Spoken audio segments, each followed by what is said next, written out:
आज जो हमारे यहाँ पर गेस्ट हैं उनके 1 मिलियन से ज्यादा सब्सक्राइबर्स हैं यूट्यूब पे और पर्सनल फाइनेंस के अंदर he is one of the top creators in India. इन्होंने सीए किया हुआ है, सीएफए किया हुआ है, उसके अलावा एलएलबी भी करी हुई है। Let's give an energetic and warm welcome to the one and only Anant Ladda.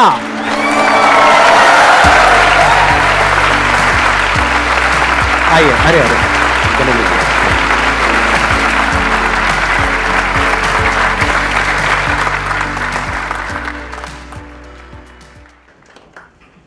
Sir, मेरे पास मोनिका मैम का फोन आया था। शी वॉज लाइक कि इस दिन आपको संदीप सर के साथ आना है, बात करना है, मिलने का मौका मिल रहा है, आप आ पाओगे? मैंने कहा मैडम आज मेरी शादी होती ना, मैं शादी को पोस्टपोन करा के आ जाता।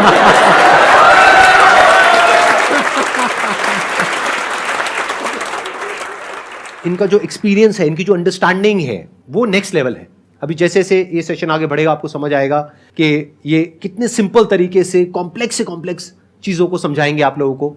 तो जो भी क्वेश्चंस हैं आप लोगों के माइंड में जैसे भी हैं आप इनसे पूछ सकते हैं। आई एम श्योर आपको बहुत हेल्प होगी। सर, दो चीजें होती हैं, एक तो होता है कि आपने कहीं पे इन्वेस्ट कर दिया किसी स्टॉक में, और जो सेकंड होती है वो ट्रेडिंग होती है। आज के टाइम पे हम दोनों चीजें करते हैं, बट तो कोई पर्सन अपने लिए कैसे चूज करे कि उसे इन्वेस्टमेंट करनी चाहिए या फिर उसे ट्रेडिंग करनी चाहिए?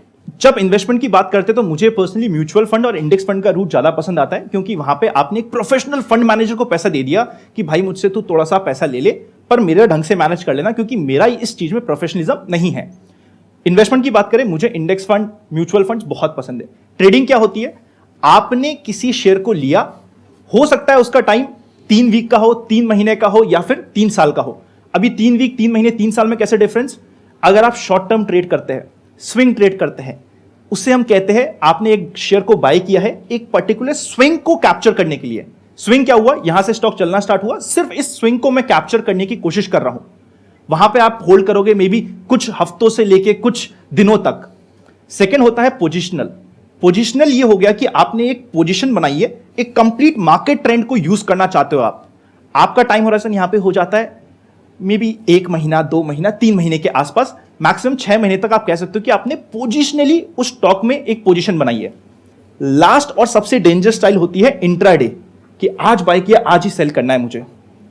दिक्कत किसी में नहीं है, everything works in this market, पर आपको देखना पड़ेगा कि आपके लिए क्या वर्क करता है। अगर आपको रातों रात अमीर बनना होता है, आप 2 में से एक काम करते हो। पहला, रैंडमली आके कॉल या पुट बाय करते हो कि भाई मैंने देखा था 5 गुना हो गया यार लास्ट एक्सपायरी में, ये कॉल कि भाई मेरे को इमीडिएटली डबल करना है या 5 गुना करना है पैसा। या फिर आप ऐसे स्टॉक में बाय करते हो जो बिल्कुल खत्म है, पेनी स्टॉक। ओनली पेनी पीपल बाय पेनी स्टॉक की 5 रुपए का मिल रहा है, 5 पैसे का मिल रहा है, इससे सस्ता क्या ही होगा और कितना ही टूट जाएगा। मैं तो कहता हूं अगर आपको पेनी स्टॉक बाय करने की इच्छा है ना, आप मत करो। आपको बेटर प्रोबेबिलिटी देता हूं, आपका पैसा भी जल्दी जल्दी बनेगा। कसिनो में आप खेलो रूले, रेड और ब्लैक, इमीडिएटली आपके पास जवाब आएगा। 48% चांसेस है आपका रेड आएगा, 48% चांस है आपका ब्लैक आएगा, बीच का 3-4% वो ग्रीन का हो गया। 48% की विनिंग प्रोबेबिलिटी, और टाइम जो आप चाह रहे हो कि जल्दी हो तो इमीडिएटली होगा।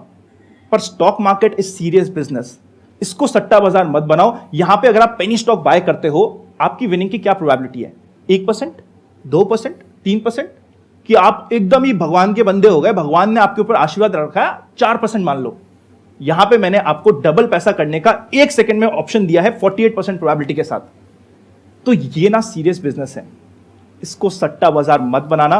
तो इसीलिए अगर आप ट्रेडिंग करना चाहते हो, स्किल को सीखने के लिए अगर आप टाइम देने के लिए रेडी हो, तब तो आप ट्रेडिंग करो। अगर आपको लगता है कि नहीं मेरे को रातों रात अमीर बनना है, तो आपका इनिशियल थॉट ही खराब है, आप छोड़ दो। स्टॉक मार्केट में क्या होता है, आप पैसा देते हो, शेयर लेते हो इन एक्सपेक्टेशंस कि आपका पैसा बनेगा। जिस लाइफ में आप अभी हो, जिस एज में आप अभी हो, आप जब स्टॉक मार्केट को टाइम देते हो, आप यहां पे अपना टाइम ट्रेड कर रहे हो। आपने टाइम दिया, जिसके अगेंस्ट में थोड़े बहुत पैसे भी आपने साथ में लगा दिए, थोड़ा बहुत 100, 200, 500, 1000 रुपए आया। पर क्या आपका टाइम अभी जिस एज में आप हो, स्टॉक मार्केट में टाइम देने के लिए वर्थ है? ध्यान से सुनना, बहुत बड़ा पॉइंट है ये, और ये आप लोगों की एज ग्रुप में ये समझना बहुत इंपॉर्टेंट है। चाहे इन्वेस्टमेंट करना हो, चाहे ट्रेडिंग करना हो, पहले पैसा होना तो चाहिए ना जेब में। अगर आपने कम पैसे पे ट्रेडिंग करी भी या इन्वेस्टमेंट करी भी और थोड़ा बहुत पैसा आ भी गया, तो कम पैसे पे कितना पैसा आएगा? कम ही आएगा, ज्यादा कैसे आ जाएगा? तो अपने उस टाइम को इन्वेस्ट करना है अपनी स्किल पे। ये आप टाइम को ट्रेड कर रहे हो, आपका टाइम अभी बहुत वैल्यूएबल है। कई बार हम लोग ये सोचते हैं कि एजुकेशन से क्या फर्क पड़ जाएगा, XYZ ने बहुत अच्छा कर दिया। मैं तो कहता हूं विनिंग की प्रोबेबिलिटी, हम मैथ्स के आदमी, हमें मैथ समझ आती है। अगर मैं अच्छी एजुकेशन के बाद सक्सेसफुल होने की कोशिश करता हूं, मेरी शायद वहां पे प्रोबेबिलिटी 70, 80, 90% है। बिना एजुकेशन के शायद 1, 2, 3, 4, 5%। तो अगर आप इस समय अपने टाइम को ट्रेड करके अपनी एजुकेशन, अपनी फाउंडेशन स्ट्रांग कर सकते हो तो उस पर फोकस करो। बहुत बड़ी बात कह रहे हैं जिसमें एक्चुअल में इनका नुकसान है, क्योंकि अगर आप ट्रेडिंग शुरू कर देते हो या स्टॉक मार्केट में चले जाते हो और इनके चैनल पे जाते हो, जाकर के इनकी वीडियोस देखते हो, करते हो, तो उसमें इनका बेनिफिट है, लेकिन ये अपने नुकसान की बात कर रहे हैं आपके फायदे के लिए, जो बहुत बड़ी बात है। ये क्या कह रहे हैं कि अभी अपनी पढ़ाई पे फोकस करो, इनके चैनल पे आप 2 साल बाद आ जाना, 3 साल बाद आ जाना, कोई दिक्कत नहीं है। जल्दी क्या है, मैं ठीक कह रहा हूं ना? बिल्कुल सर। सर ये कौन सा कहीं जाने वाले हैं?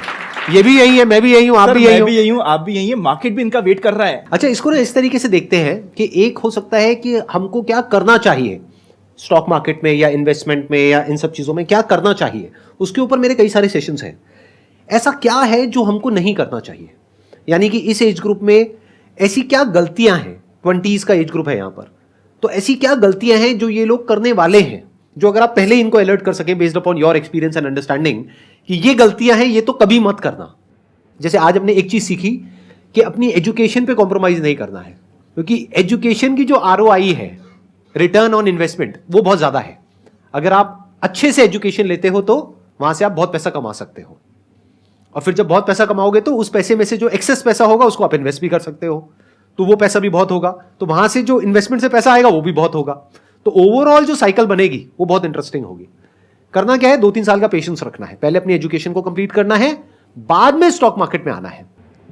और ऐसा क्या पॉइंट है जिसको हमको समझना है बेस्ड अपॉन योर एक्सपीरियंस कि जो इस एज ग्रुप में हम गलतियां करते हैं या ये करने वाले हैं और वो नहीं करनी चाहिए? सर, सबसे पहले तो एजुकेशन को छोड़ के नहीं भागना है मार्केट की तरफ। सेकंड, ट्रेडिंग को फुल टाइम करियर मत बनाना, क्योंकि ट्रेडिंग में आपको बड़ा पैसा कमाने के लिए ग्रेविटी फ्री जोन चाहिए कि आपके पास रेगुलर फ्लो ऑफ इनकम आ रहा है, बाय चांस कभी लॉस हो गया, क्योंकि trading is like a business. वरना आप ट्रेडिंग को बिजनेस की जगह होपिंग गेम लगा लोगे। It is a serious business, not a hopping game. Trading को अगर आप जेन्युइनली बिजनेस बनाना चाहते हो तो अपनी रेगुलर फ्लो ऑफ इनकम को कतई मत रोकना, और जो बोल रहा है कि रोक दो, उनसे खुद से पूछना कि सर फिर आपने क्यों चालू कर रखी है। मैं भी नहीं रोकता आज के दिन। आई एम वेरी अपफ्रंट कि मैं फुल टाइम मार्केट में ट्रेड भी कर रहा हूं, मेरा म्यूचुअल फंड का पोर्टफोलियो भी है, बट फिर भी मेरी बाकी सारी अदर सोर्स ऑफ इनकम है जो मेरे को लिबर्टी देती है मार्केट में बड़ा रिस्क लेने की। कभी भी अपनी जॉब छोड़ दी कि मेरे पास एक बार 20-25 लाख रुपए हो गए, अब तो मैं ट्रेडिंग से ही कमाऊंगा, मत करना ये काम। सेकेंड इंपॉर्टेंट मिस्टेक जो आपको इमीडिएटली बहुत सारे लोग अट्रैक्ट करके बोलेंगे, जो भी बोल रहा है क्या वो खुद फॉलो कर रहा है, एक बार देख लेना, नहीं कर रहा होगा। लोग सेशंस लेते हैं जिसमें वो 50-50 हजार रुपए लेते हैं और वहां पे आके कहते हैं कि आप फुल टाइम ट्रेडर बन जाओ। अरे भैया तू बन पहले यार, तुम बने नहीं, मेरे को बोल रहे हो, मत करना। क्विक रिच थ्योरी के पीछे मत भागना। ऑफ लेटली बहुत सारे ऐसे एडवर्टाइजमेंट्स आ रहे हैं ऐसी मोबाइल ऐप के जो इंडिया में रजिस्टर्ड भी नहीं है कि तुमने कितना कमाया, मैंने इतना कमाया। अरे भैया तुम यहां पे रजिस्टर्ड भी नहीं हो, किसी ने तुम भाग गया, हमें नहीं पता। लाइफ में ना मां के और पापा के प्यार के अलावा कुछ भी फ्री नहीं है। ये तो सच्ची मेरे को भी आपसे बोलना पड़ेगा, माँ बाप का प्यार, संदीप सर की थॉट प्रोसेस और सेशन के अलावा लाइफ में कुछ फ्री नहीं मिलता। अगर आपको एडिशनल रिटर्न चाहिए तो एडिशनल रिस्क लगेगी वहां पे, राइट। अगर कोई बता रहा है कि 1 महीने में डबल हो गया पैसा, तो भैया जब वो 0 होगा ना, उस समय कोई पूछने भी नहीं आएगा। तो ऐसे एडवर्टाइजमेंट्स के पीछे जाके, टेलीग्राम चैनल आजकल बहुत फेमस हो रखे हैं कि आ जाओ मेरे टेलीग्राम पे, मैं डबल करता हूं प्रॉफिट। अरे वाह, अच्छा हर दिन डबल करता है पैसा। ऐसे फ्रॉड्स के पीछे मत भागो, ये पंप एंड डंप की स्कीम होती है। कोई आपको जल्दी नहीं बनाने वाला, बना सकता है जल्दी तो सिर्फ आप ही बना सकते हो। मतलब गेट रिच क्विक स्कीम के चक्करों में बिल्कुल नहीं पड़ना है। जैसे फॉर एग्जांपल आपसे आकर के वो पूछेगा कौन सी गाड़ी चाहिए आपको, तो आप कहोगे मुझे ये चाहिए। अच्छा ये चाहिए, कितने टाइम में चाहिए? आप कहोगे जल्दी मिल जाए, जितनी जल्दी मिल जाए। तो कहेगा मिलेगी, 1 साल में मिलेगी, 2 साल में मिलेगी। गाड़ी कौन सी? 50 लाख की, 1 करोड़ रुपए की। ऐसा थोड़ी ना होता है। आपको क्या समझना है कि जल्दी कहीं कुछ नहीं होता है। ये एक इंपॉर्टेंट रूल भी है सर इन्वेस्टमेंट का, स्पेशली अगर आप म्यूचुअल फंड्स या लॉन्ग टर्म इन्वेस्टमेंट की बात करो, उसका एक बहुत कंपाउंडिंग का फायदा होता है। उसके लिए एक बहुत परफेक्ट एग्जांपल है। सपोज करते हैं आप आज 100 मीटर चलो, कल आपने डबल कर दिया, कल आप 200 मीटर चले, फिर आपने डबल कर दिया, आप 400 मीटर चले, और हाइपोथेटिकली आपको पूरी की पूरी दुनिया का चक्कर लगाना है। कितने दिनों में लगा पाओगे? 30 दिन। अच्छा, और इस श्रद्धा से सब मुझे देख रहे हैं जैसे सुबह के 4 बजे हो, हम बाबा लोग बैठे हैं, भक्तजन श्रद्धा में लीन है। अरे भक्तजनों जागो, कहां सोए हुए हो? हम कोई सुनो ये penalty क्या नहीं कह रहे हैं, बोलो जवाब दो। कोई पेनल्टी नहीं लगाएंगे आप पे, पक्का आप वादा। गलत भी कहोगे तो आपको कोई नहीं मारेगा। 6 महीने देखो, इक्वेटोरियल सरकमफ्रेंस है रफली 40,075 किलोमीटर वर्ल्ड का। 19 दिनों में आप 39,000 किलोमीटर से ज्यादा ट्रैवल कर चुके होंगे। 20वें दिन के शुरुआत में आपका हाइपोथेटिकली पूरी दुनिया का चक्कर हो जाएगा। आपने सिर्फ 100 मीटर से स्टार्ट किया था, यहां से यहां तक का भी नहीं होता 100 मीटर। इसी की जगह आपने सोचा यार 20 दिन क्यों चलूं, मैं 10 दिन चलूंगा ना, बहुत हो गया ना, आधा तो दुनिया कवर कर लूंगा। 10 दिन में आप कितना ट्रैवल करोगे? Half of the world. आप पहले 10 दिन में कवर करोगे 77 किलोमीटर्स ओनली। आने वाले 10 दिनों में आप पूरी दुनिया का चक्कर लगाने वाले हो। इस तरीके से कंपाउंडिंग काम करती है। होता क्या है, हमने 4 साल इन्वेस्ट कर दिया, मार्केट टूटा, और हम इन्वेस्टमेंट का पोर्टफोलियो उस समय खोल के देखते हैं जिस समय मार्केट डाउन होता है। आपके समय तो सब अच्छा है, आहा आज की ऑडी, कल की मर्सिडीज। जैसे ही मार्केट नीचे होता है, हम पोर्टफोलियो खोलते हैं, हम कहते हैं अरे सट्टा बाजार है, देख लॉस हो गया, 4 साल हो गए। अरे भैया तू जर्नी पूरी तो कर, तू आया था 20 साल के लिए, 25 साल की बात कर रहा था, यहां पे 4 महीने में कोविड आ गया तो तेरे को डर लग गया। या तो तुम पहले अपना माइंडसेट लेके आते कि मैं 4 महीने के लिए इन्वेस्ट कर रहा हूं। आपको मंजिल तो पता होनी चाहिए ना, वरना तो आप कहीं पे भी चल जाओ, कहीं ना कहीं तो पहुंच जाओगे। सपोज करते हैं मैं इधर एक चौराहे पे खड़ा हूं, एक पर्सन मेरे पास आता है, आप ही मेरे पास आते हो, बोलते हो ये कहां जाएगा, मैं कहता हूं ये आपको संदीप सर के पास ले जाएगा। ये कहां जाएगा, मैं कहता हूं भाई ये रास्ता आपको कोटा ले जाएगा। ये कहां जाएगा, ये आपको नॉर्थ में ले जाएगा, शायद आप कश्मीर पहुंच जाओगे। फिर कहता ये कहां, भैया तेरे को जाना कहां है? कहा मुझे नहीं पता। तो भाई तू कहीं पे भी चल जा, कहीं ना कहीं तो पहुंच जाएगा। इसलिए आपको पता तो होना चाहिए आपने कितने समय के लिए इन्वेस्ट किया है। अब आपने 20 साल के लिए इन्वेस्ट किया है, 20 दिन बाद मार्केट में कोई क्रैश आ गया, आप उससे क्यों डर रहे हो? कंपाउंडिंग को टाइम तो दो सर। अच्छी चीजों को वक्त लगता है। यहां पे आने के लिए भी आई एम वेरी श्योर आपको वक्त लगा होगा। सो सर ये पॉजिटिविटी के लिए भी हमें टाइम तो देना पड़ेगा सर, कुछ ना कुछ समय देना पड़ेगा। जिस दिन सर का ये आया था कि सर मीट कर रहे हैं, I think I was the first one, क्योंकि मैंने इमीडिएटली सर का channel touchwood is the only channel जिसमें मैंने सब्सक्राइब करके बेल आइकन बचा रखा है। मैं कहा इसके ये वीडियोस चाहिए, और कोई एक इसके अलावा एक और चैनल मेरे पास सब्सक्राइब नहीं है। इमीडिएटली मैंने शायद भर दिया होगा फॉर्म, मुझे शायद 2-2.5 महीने लग गए। अच्छी चीजों को टाइम लगता है, गुड थिंग टेक्स टाइम। थोड़ा सा वक्त दो, इन्वेस्टमेंट में थोड़ा सा कंपाउंडिंग को टाइम तो दो सर। वो 11 दिन से लेके 20 दिन तक रुको तो सही, आप पूरी दुनिया का चक्कर भी लगाओगे। एक्सीलेंट पॉइंट, बहुत बढ़िया। वो गोल क्या होना चाहिए? अभी ये गोल की बात कर रहे थे कि गोल होना चाहिए फाइनेंशियल प्लानिंग में। वो गोल क्या होना चाहिए? Patience is not a goal, patience is a virtue जो आपको वहां पे जाने में हेल्प करेगा। गोल क्या होना चाहिए? 40s में मेरे पास इतना अमाउंट होना चाहिए कि मैं उससे कुछ अपना बना सकूं, घर बना सकूं या कुछ भी बना सकूं। Exactly, let's give a big hand for her. है ना, परफेक्ट है ना बात? मतलब बेसिकली आपका गोल शॉर्ट टर्म होना ही नहीं चाहिए। अगर एक्चुअल में आप पैसा अच्छा बनाना चाहते हो तो, अगर अभी आपकी एज है 20 साल, तो आपका गोल यह होना चाहिए कि 20 साल बाद यानी 40 साल की एज में मेरे पास में इतना पैसा होना चाहिए। तो इसका मतलब क्या है, एक बार आपका गोल बन गया तो अब इस गोल से हटना नहीं है, क्योंकि मार्केट क्या करेगा, कभी ऊपर जाएगा, कभी नीचे जाएगा, कभी ये होगा, कभी वो होगा, देखना ही नहीं है, दिमाग ही नहीं लगाना। आपको बस मोटा मोटा दिमाग में ये बना करके रखना है कि जो आने वाले 20 साल हैं वो इंडिया के हैं। I am not just saying it, you can see it for yourself. देखो एक बार इंडिया में क्या हो रहा है, किस तरीके से हो रहा है। Do you buy this point? 100% connected with this point. I can prove this point. करिए प्रूफ। मजा आएगा, करते हैं। हाँ बताइए। आप मुझे बताइए कोई भी इकोनॉमी ग्रो कब करती है? नॉट ओनली इंडिया, कोई सी भी इकोनॉमी ग्रो कब करती है? सर मेनली उस इकोनॉमी में डिमांड हो जिसको फुलफिल करे, कंपनी सप्लाई करें, तो इससे एम्प्लॉयमेंट जनरेट होता है, और एम्प्लॉयमेंट जनरेट होगा तो लोगों को स्पेंडिंग सैलरी मिलेगी, और उस स्पेंडिंग सैलरीज बनने से और नए बिजनेस क्रिएट होंगे और सप्लाई बढ़ेगी। बिल्कुल सही।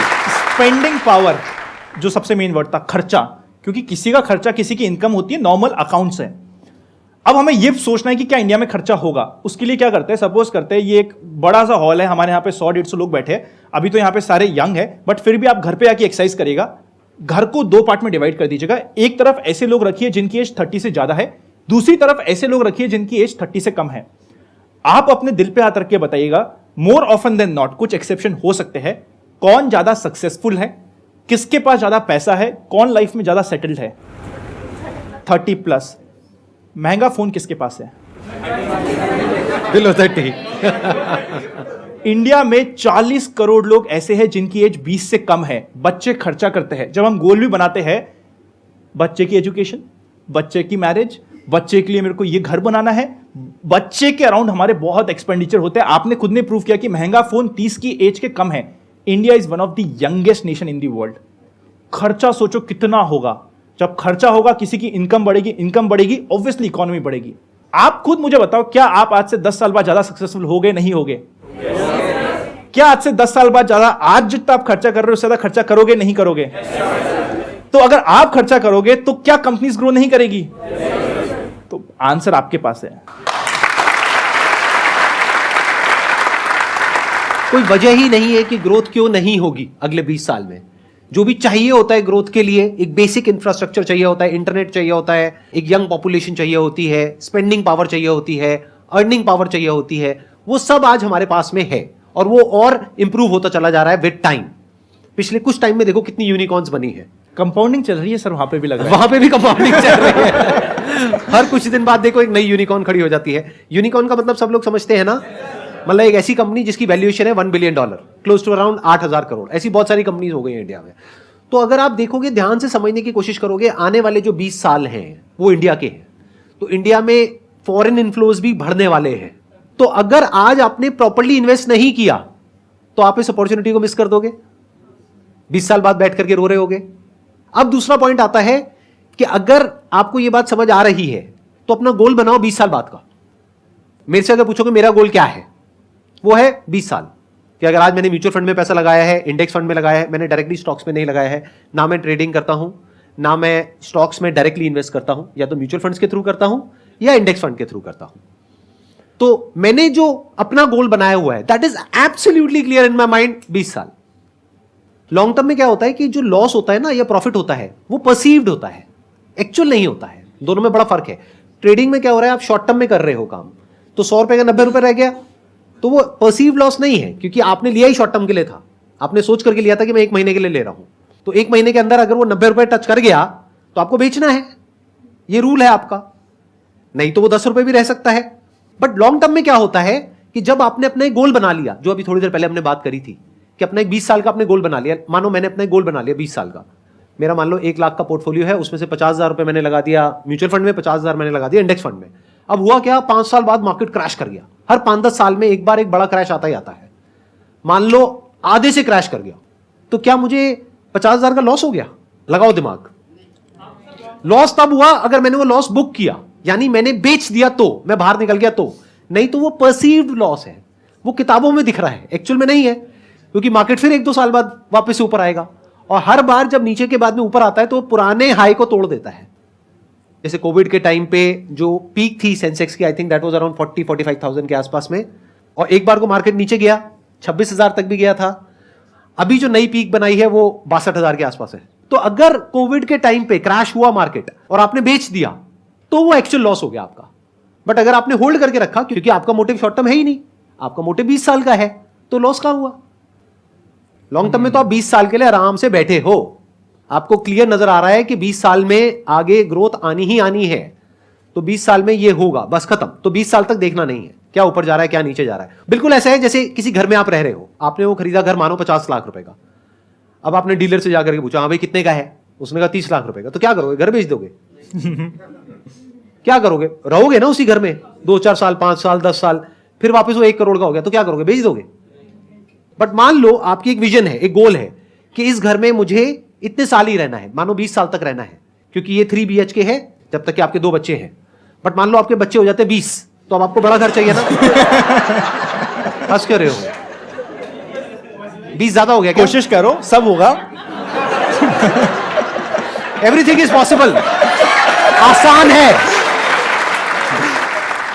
तो 20 साल में there is a strong possibility कि उस प्रॉपर्टी की वैल्यू जितने की आपने ली थी 20 साल पहले उससे ज्यादा ही होगी ना।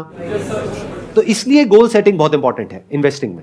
सर आपने एक सबसे पहले तो बहुत प्यारी बात बोली, वैसे आप सारी प्यारी बोलते हो, मेरे को तो खुद को यहाँ पे बैठे बैठे मैं खो जाता हूँ, फिर मेरे को रियलाइज आता है उस बारी मेरे को भी बोलना है इतना।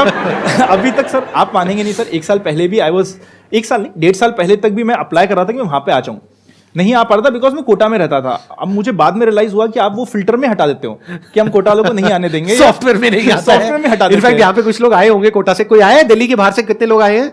इन्होंने क्या किया होगा, रजिस्ट्रेशन करते वक्त अपना मुझे सिटी डाला दिल्ली, सर मुझे लगा सर मुझे लगा कि नहीं मैं सच्चा रहता हूँ, सच आ जाएगा किसी दिन, तो वो मैं फंस गया सर उसमें। बट सर आप इतना मस्त बोलते हैं ना, इतना मजा आ रहा है मुझे यहाँ पे, आप बिलीव नहीं कर सकते कि मैं कितना खुश हूँ अभी। My pleasure. हाँ बताइए तो अब मैं फिर भूल गया ट्रेडिंग इतना नर्वस ना, मैंने मेरी वाइफ को प्रपोज किया था ना, उस समय मैं नर्वस नहीं होता जितना मैं यहाँ पे भी सर के सामने बैठ के, इतने मजा आ रहे हैं ना। आप थोड़ा सा बताएंगे आपने अपनी वाइफ को कैसे प्रपोज किया था? थोड़ा टॉपिक को चेंज करते हैं ना, मतलब कैसे मिले, क्या थोड़ा लव स्टोरी बीच में एक? सर अरेंज मैरिज है, फैमिली ने मिलाया था, मिलाने के रफली 3 महीने बाद तक मैंने रिप्लाई नहीं दिया बिकॉज मेरे एक एग्जाम आया हुआ था। मैंने कहा मैं एग्जाम के बाद इस पे ध्यान लगाऊंगा, क्योंकि घर वाले बोल के रखे थे कि बेटा प्यार मोहब्बत धोखा है, पढ़ ले बेटा मौका है, तो मैं पढ़ने पे ध्यान दे रहा था। फिर जब शादी फाइनल हुई और रोका हुआ, सो इनकी फैमिली बहुत ही चिल्ड थी, सो हम लोग शादी से पहले भी काफी घूमे, काफी वेकेशंस हुई। एक्चुअल प्रपोज मैंने इन्हें किया था हमारे हनीमून पे, जब हम न्यूजीलैंड गए थे। हम लोग ने स्काई डाइविंग करी, स्काई डाइविंग करके नीचे आया, नीचे लिखा हुआ था will you be my wife, इस तरीके से प्रपोज किया था। बहुत बढ़िया। Thank you so much for coming, it means a lot to me and to everybody. जो लोग यहाँ पर हैं और जो लोग वीडियो में देख रहे हैं, सबको आज आपसे बहुत कुछ सीखने को मिला, मुझे पर्सनली बहुत कुछ सीखने को मिला। Thank you so much for coming sir, completely my pleasure. Thank you ji.